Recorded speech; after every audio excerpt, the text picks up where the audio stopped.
వెలుగు వివోఏలపై రాజకీయ వేధింపులు అరికట్టి అక్రమ తొలగింపులు ఆపాలని డిమాండ్ చేస్తూ ఏపీ వెలుగు వివోఏ ఉద్యోగుల సంఘం సిఐటియు ఆధ్వర్యంలో కాకినాడ కలెక్టరేట్ వద్ద యానిమేటర్లు ధర్నా నిర్వహించారు. ఈ ధర్నా శిబిరానికి జిఆర్డీఏ పీడీఎస్ శ్రీ రమణి హాజరై తన పరిధిలో ఉన్న సమస్యలను కూర్చుని పరిష్కరించుకుందామని మిగిలిన రాష్ట్రానికి తెలియజేస్తానని యానిమేటర్లకు హామీ ఇచ్చారు.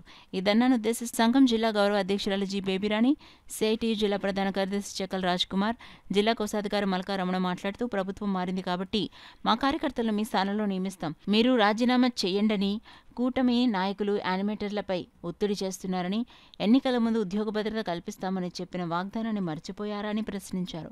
ఈ కార్యక్రమానికి ఆశా వర్కర్స్ యూనియన్ జిల్లా ప్రధాన కార్యదర్శి చంద్రమల పద్మ, సిఐటియు నాయకులు మడిశెట్టి వెంకటరమణ, సంఘం జిల్లా అధ్యక్ష కార్యదర్శులు గంగాభవాని, మేరీ, ఈశ్వరిబాయ్, గండి మేరీ, పద్మ, అనంత, సత్యవతి, రామలక్ష్మి తదితరులు పాల్గొన్నారు.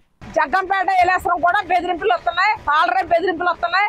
అనేక మండలాల్లో వాళ్ళందరినీ కూడా లిస్టులు ఇచ్చేసి ఈ లిస్టులో పేర్లు ఏవైతున్నారో వీళ్ళందరూ తీసేయండి అని చెప్తున్నారు. ఇదే రకంగా కరెక్ట్, ఇది సరైనది కాదు. తక్షణం రాజకీయ వేధింపులు ఆపండి. ఇప్పుడు ఏవైతే లాగిన్లు ఆపేశారో ఆ లాగిన్లన్నీ కూడా యాక్టివిటీలోకి పెట్టండి అని చెప్పేసి డిమాండ్ చేస్తా ఉన్నాం.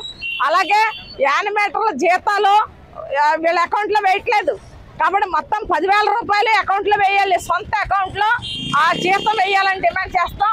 అలాగే కనీస వేతనాలు అమలు చేయాలి, అపాయింట్మెంట్ ఆర్డర్లు ఇవ్వాలి, గుర్తింపు కార్డులు ఇవ్వాలి, యూనిఫామ్ ఇవ్వాలి, పిఎఫ్ పిఎస్ఐ బోనస్ వంటి సౌకర్యాలు కల్పించాలి, ఇది ఇన్సూరెన్స్ ఇవ్వాలి. ఈ సమస్యలన్నీ పరిష్కారం చేయాలి. ఈ సమస్యలను పరిష్కారం చేయకుండా పైకి ఇప్పటికే 6 నెలలు 3 నెలలు వేతనాలు పెండింగ్లో ఉన్నాయి.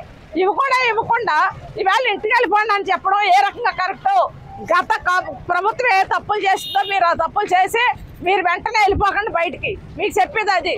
గత గవర్నమెంట్ చేసిన తప్పుల నుండి మీరు గుణపాఠం నేర్చుకోకుండా ఈ రోజున మళ్ళీ అదే వైఖరితో మీరుంటే చూస్తూ ఊరుకోరు ప్రజలు. ఆ గవర్నమెంట్కి బుద్ధి చెప్పినట్టే మీకు కూడా బుద్ధి చెప్తారు. ఇది సరైనది కాదు. కాబట్టి రాజకీయ వేధింపులు తక్షణం ఆపండి, అందరినీ విధుల్లోకే తీసుకోండి. ఇదే మీకు చెప్తా ఉన్నాం.